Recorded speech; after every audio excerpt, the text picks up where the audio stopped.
So, ganito pa rin ba yung ginagamit niyong panglinis ng salamin? Naku, tapon yun. So, ito yung lens cleaning wipes. Kailangan mo lang ng isa para malinis yung salamin. Tapos ganito yung itsura niya. Para siyang papel na medyo basa. Tapos, panglilinis mo na siya ng salamin. So, simula nung gumamit ako nito, hindi na ako gumagamit ng mga cloth. Kasi nga, hindi naman masyadong nalilinis yung salamin ko eh. Tingnan nyo. Compare dun sa madumi. Oh, mabilis siya talaga.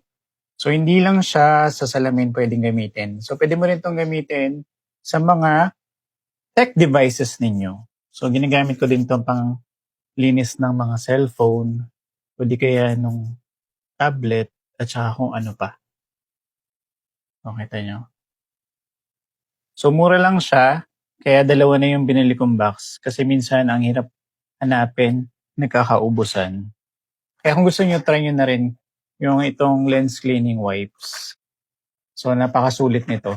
Saka, hindi ka na mahihirapan maglinis ng salamin.